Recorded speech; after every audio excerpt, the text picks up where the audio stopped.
Good morning students, welcome again to your science class in 7th class. We are going to start for a new chapter in science, which is your 13th chapter, motion and time.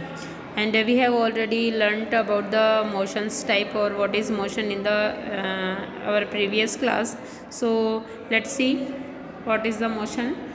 In class 6 you learn about different types of motion. कक्षा 6 में आप जो अलग अलग प्रकार की गतियों के बारे में पढ़ चुके हैं। You learn that A motion could be along a straight line, it could be circular और पीरियोडिकल या पीरियोडिक की गति जो है वो एक सरल रेखा के अनुदिश हो सकती है, वृत्ताकार यानी गोल गोल पथ में भी हो सकती है, और पीरियोडिकल यानी निश्चित समय पश्चात किसी गति को दोहराया भी जा सकता है। Can you recall these 3 types of motion? क्या आपको ये तीनों प्रकार की गतियाँ याद है? Table 13.1 gives some common examples of motions। सारणी 13.1 में गतियों के कुछ सिंपल उदाहरण या सरल उदाहरण दिए गए हैं। Identify the types of motion in each case. आपको जो है वो प्रत्येक उदाहरण के अंदर किस तरह की गति है इसको आइडेंटिफाई करना है या फिर इसको पहचानना है। Let's see the table. First column of example of motion, second is type of motion. ठीक है, तो आपको बताना है, यहाँ पर आपको लिखना है कि which type of motion in this example. First, soldiers in A march past. March past करते हुए सोल्जर्स, आपको पता है कि मार्च पास्ट सोल्जर्स जो है वो move in A straight line. तो यहाँ पर क्या होगी, यहाँ पर क्या होगी, स्ट्रेट लाइन मोशन होगी। तो यहाँ पर आप क्या लिखोगे, स्ट्रेट लाइन मोशन लिखोगे। ठीक है, फिर उसके बाद में bullock cart moving on a straight road, Sidhi road के ऊपर चलती हुई एक बैलगाड़ी। तो डेफिनेटली जब सीधी रोड पे चल रही है तो it is also a straight line motion. Now hands of an athlete in a race. Race के अंदर जो धावक दौड़ता है उसके हाथ आप देखते हो कि टाइम टू टाइम जो है उसके हाथों की जो भी मोशन है वो रिपीट होती रहती है। It means it is periodic motion. Now pedal of A bicycle in motion. Pedal of A bicycle, ठीक है, कैसे मोशन करते हैं, सर्कुलर पथ में मोशन करते हैं, तो it is circular motion. And the next one, motion of the earth around the sun, it is also circular motion, क्योंकि ये सर्कुलर पथ में ही जो है वो अर्थ जो है सन के राउंड्स लगाती है। मोशन ऑफ ए स्विंग, झूले की गति। आपको पता है कि झूला जो है वो नियमित समय अंतराल पश्चात अपनी गति को दोहराता है, तो it is periodical motion. Now the last one, motion of a pendulum, घड़ी के पेंडुलम की गति।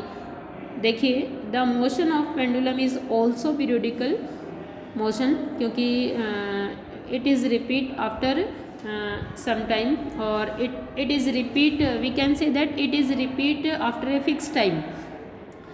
निश्चित समय के पश्चात ये दोहराई जाती है। It is common experiences that the motion of some object is slow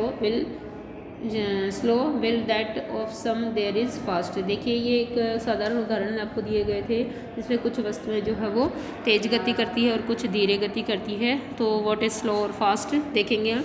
we know that some vehicles move faster than other.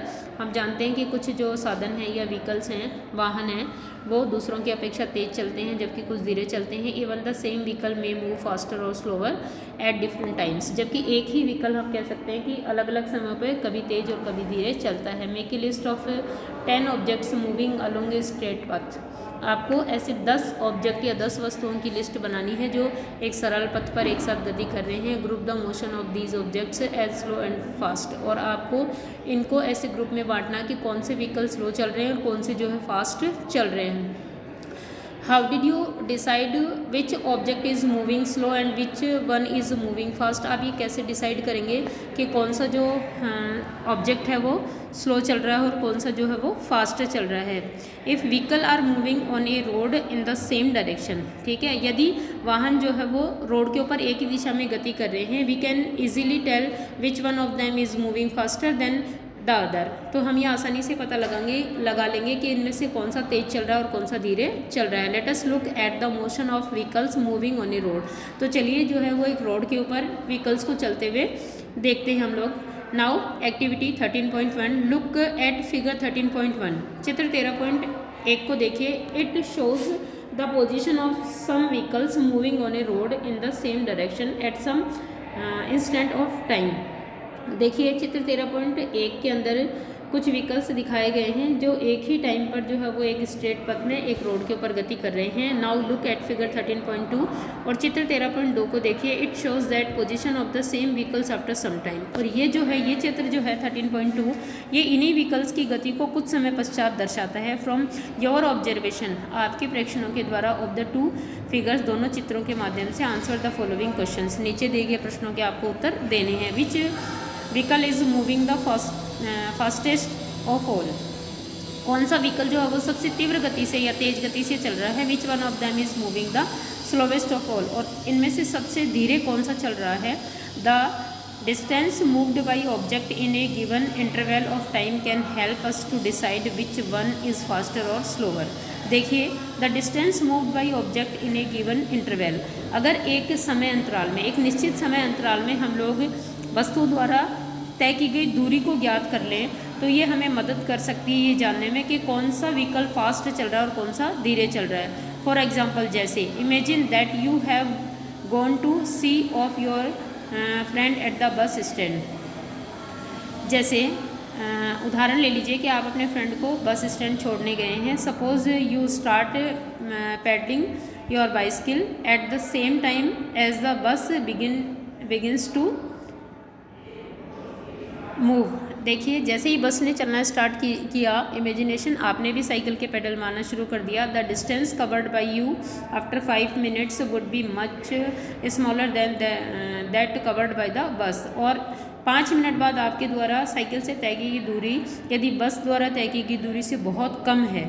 Would you से that the bus is moving faster than the bicycle. तो क्या आप ये कह सकेंगे कि बस जो है वो बाइसिकल या हमारी साइकिल से तेज़ चल रही है।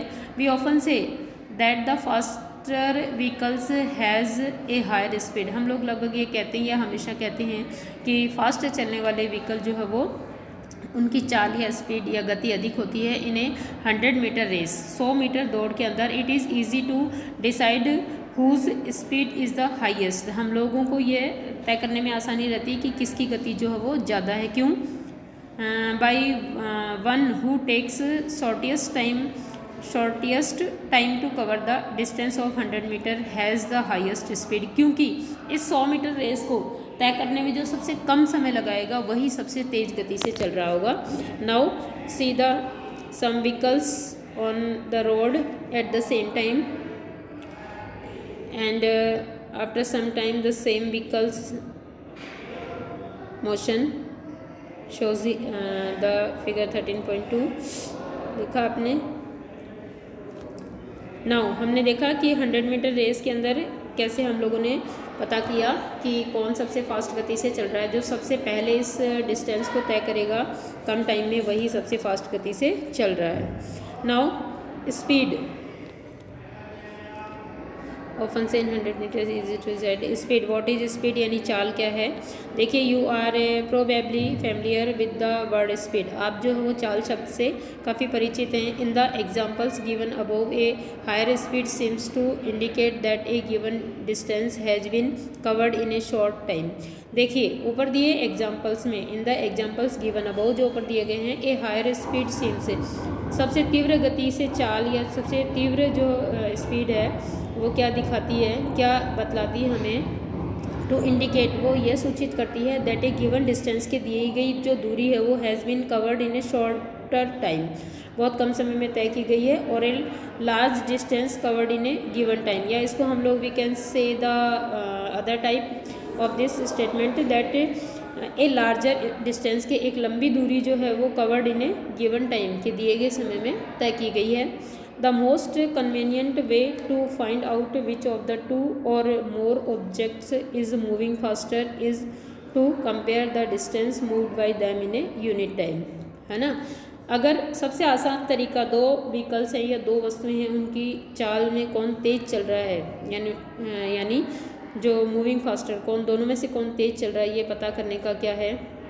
दोनों के द्वारा एक एकांक समय में तय की दूरी को यदि हम लोग ज्ञात कर लें in unit time. Thus if we know that distance covered by 2 buses in 1 hour. जैसे कि हम लोग 2 बसों के द्वारा 1 घंटे में तय की दूरी को ज्ञात कर लें we can tell which one is faster. तो हम बता सकते हैं दोनों में से कौन तेज चल रही है। We call the distance covered by an object in a unit time as the speed of the object. देखिए we call the distance covered by an object in a unit time as the speed of the object. किसी एकांक समय में वस्तु द्वारा तय की गई दूरी को हम उसकी चाल कह सकते हैं, माने स्पीड कह सकते हैं। तो here is the definition of speed. When we say that a car is moving with the speed of 50 kilometres per hour, ठीक है, जब हम ये कहते हैं कि एक कार जो है वो 50 किलोमीटर प्रति घंटे के हिसाब से चल रही है, 50 किलोमीटर दूरी एक घंटे में तय करती है, it implies that it will cover a distance of 50 kilometres in 1 hour. इसका मतलब ये होता है कि इस कार ने एक घंटे में 50 किलोमीटर दूरी तय करी है। However a car seldom moves with a constant speed for 1 hour, जबकि एक कार जो है वो रेयर ही या बिरले ही जो है वो एक घंटे में निश्चित चाल से चली होगी, यानी फिक्स चाल से चली होगी। In fact it starts moving slowly, है ना। सत्य यही है कि इसने धीरे धीरे चाल से स्टार्ट किया, धीरे धीरे चलना स्टार्ट किया and then picks up speed, और उसके बाद में इसने गति पकड़ी और ये तेज़ चली। So when we say that the car has a speed of 50 kilometres per hour, इसलिए जब हम ये कहते हैं कि एक कार की गति जो है 50 किलोमीटर प्रति घंटा है, we usually consider only the total distance covered by it in 1 hour. तो हम लोग कार के द्वारा तय की गई कुल दूरी को लिए गए कुल समय में ही दिखाते हैं। We do not bother whether the car has been moving with a constant speed और नॉट ड्यूरिंग दैट आवर। लेकिन हम लोग इस बात की तरफ ध्यान नहीं देते कि कार जो है वो एक निश्चित चाल से चली या अनियमित चाल से चली। The speed calculated here is actually the average speed of the car. यहाँ पर जो हमने चाल ज्ञात की है वो वास्तव में कार की औसत चाल है। In this box we shall use the term speed of average speed. यहाँ पर हम लोग जो है वो औसत चाल की बजाय चाल को ही औसत चाल के रूप में यूज़ लेंगे। So for us the speed is the total distance covered divided by the total time taken. इसलिए हमारे लिए चाल क्या है, यदि हम लोग टोटल डिस्टेंस जो वस्तु ने तय किया है उसके अंदर उस डिस्टेंस को तय करने में लिए गए समय का भाग लगा दें तो ये जो है चाल आ जाएगी। तो here is the formula of distance students के speed is the total distance covered by the object and total time which is taken to covered this distance. तो ये हम लोगों के लिए स्पीड आ जाएगी। In everyday life we seldom find objects moving with a constant speed over long distance और for long duration of time. In everyday रोज़मर्रा की ज़िंदगी में बिरले ही हम लोग लंबे गए होंगे और विद ए कांस्टेंट स्पीड, और या फिर हमने जो है वो एक नियत चाल से कुछ वस्तुओं को चलते हुए देखा होगा। If the speed of an object moving along a straight line keeps changing it is motion is said to be non uniform. यदि एक वस्तु जो है वो अपनी चाल को कंटिन्यू बदलती रहती है और नियत चाल से नहीं चलती है तो उसकी चाल को हम लोग जो है वो नॉन यूनिफॉर्म चाल या अनियमित चाल कहेंगे, मीन्स असमान चाल कहेंगे। ऑन द अदर हैंड, जबकि दूसरी तरफ an object moving along a straight line with a constant speed is said to be in uniform motion. और दूसरी तरफ हम कह सकते हैं कि यदि एक वस्तु जो है वो स्ट्रेट या सीधी लाइन में चलती है और एक नियत चाल से चलती है, यानी एक समान चाल से चलती है, तो उसकी चाल जो है वो एक समान चाल कही जाएगी। In this case the average speed is the same as the actual speed. लेकिन दोनों ही केसों में जो चाल है वो औसत चाल ही गिनी जाएगी। We can determine that speed of a given object once we can measure that time taken by it to cover a certain distance. In class 6 you learnt how to measure distance, but how do we measure time? Let us find out. देखिए we can determine that speed of a given object, के एक वस्तु की जो भी गति है हम लोग किस तरह से पता लगा सकते हैं। once we can measure that the time taken by its cover a certain distance, ये हम लोग किसी वस्तु की चाल जो इस तरह से पता लगा सकते हैं या गति इस तरह से पता लगा सकते हैं उसने कितने समय में कितनी दूरी तय की गई है। इन क्लास 6 कक्षा 6 में you learned how to measure distance, आपने देखा कि किस तरह से दूरी, आपने सीखा कि किस तरह दूरी नापते हैं। But how do we measure time, लेकिन हम लोग समय किस तरह से नापते हैं, लेट अस फाइंड आउट। चलिए देखते हैं। So students, this topic in your next video, and from here you will do as your today's homework, by the non-uniform. From here you will do in your notebook the motion and types of motion, means non-uniform or uniform motion. And table 13.1, you will draw this table in your notebook and fill it also. Okay, okay students, your next topic is in your next video.